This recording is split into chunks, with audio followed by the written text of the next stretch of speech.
What's up guys, my name is Ace, and welcome back to the evolution of CoD. This is the series where I take a deep look at a particular gameplay mechanic and how it's changed over the course of the Call of Duty franchise since Call of Duty 4, since that's when the multiplayer really took off. In today's episode, we're going to be having a look at the evolution of the sprinting mechanics in CoD. Let's get into it.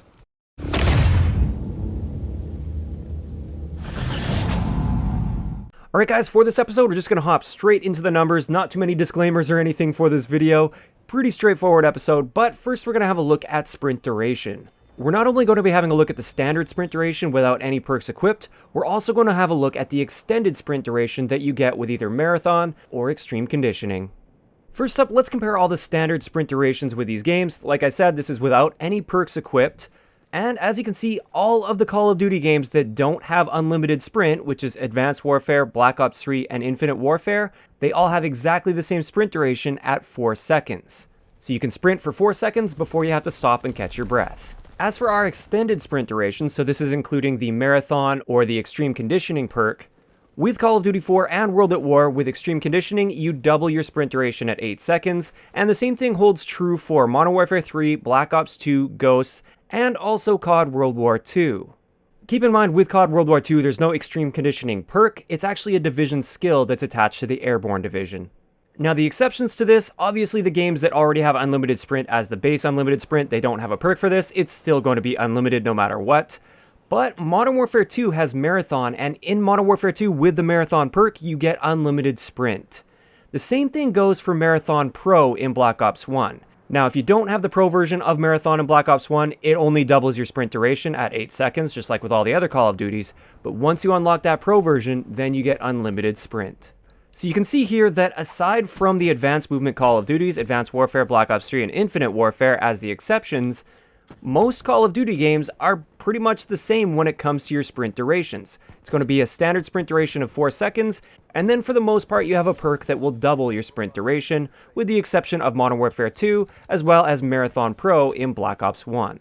As for our quick sprint perks, so like lightweight or agility, the perks that make you run faster, not farther, let's have a look at those ones. For Call of Duty 4 as well as World at War, we didn't have a perk for this, so we're not going to be talking about that. Modern Warfare 2 is when we saw the introduction of lightweight, and with lightweight you get a 7% increase to your movement speed. Same thing applies with Black Ops 1, you get a 7% increase to your movement speed. In Modern Warfare 3, this was actually a proficiency that attached to your weapon rather than an actual perk. This was the speed proficiency. This one actually increased your movement speed by 10%, which is quite a big increase. You might think that these look like small percentages, but it's definitely noticeable. As for Black Ops 2, Ghosts, and Advanced Warfare, all of these are the same increase at 7% for their lightweight or agility perks. Black Ops 3 and Infinite Warfare didn't have any perks that allowed you to sprint any faster. Instead, you could kind of use your advanced movement techniques to get around the map faster. And with CoD World War 2 based on the beta, this is something that's extremely difficult to test with any sort of accuracy. We kind of have to wait for the hard-coded stats on that, but I would be amazed if it was anything different than 7 to 10%. So once again, as you can see here, not too many significant changes made throughout the years with your speed enhancing perks.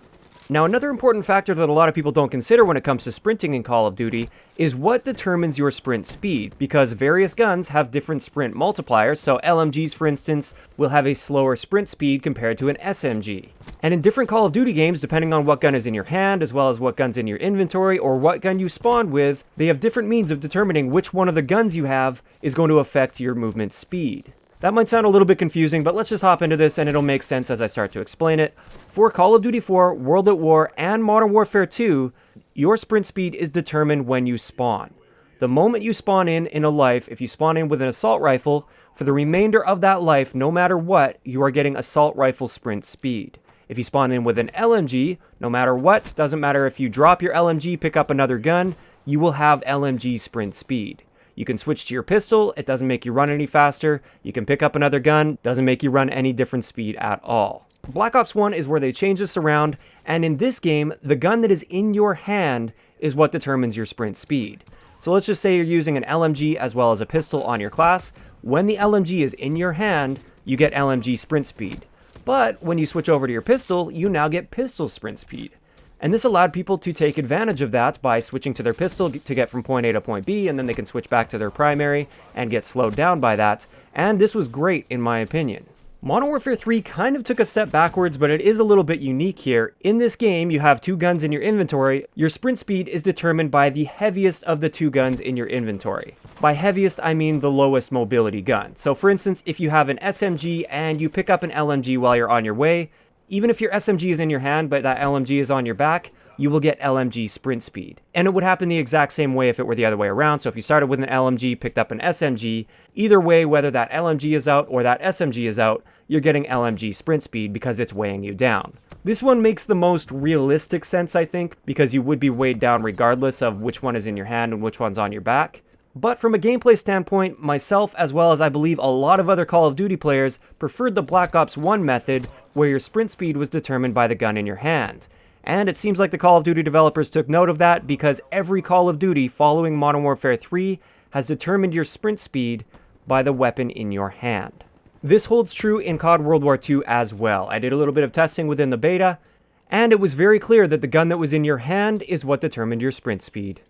So there we have it. Those are the stats that I wanted to look at when it comes to the sprinting mechanics in each one of these games.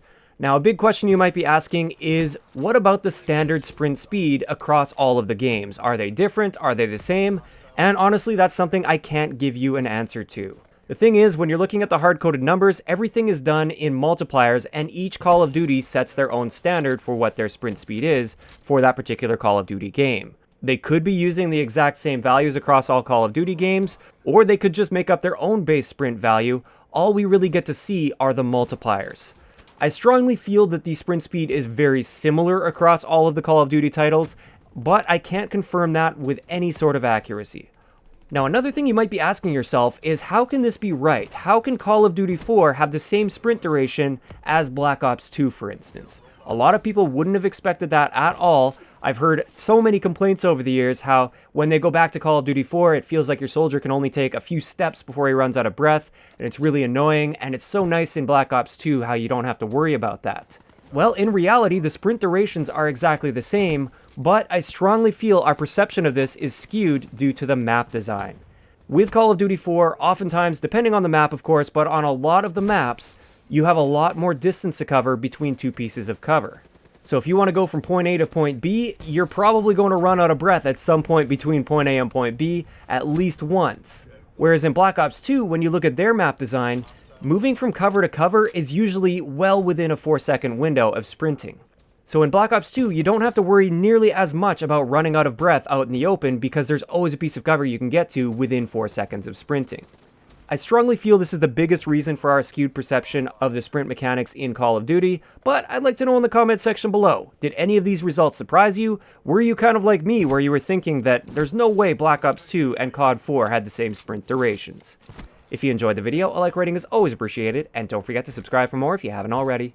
I'll talk to you guys next time.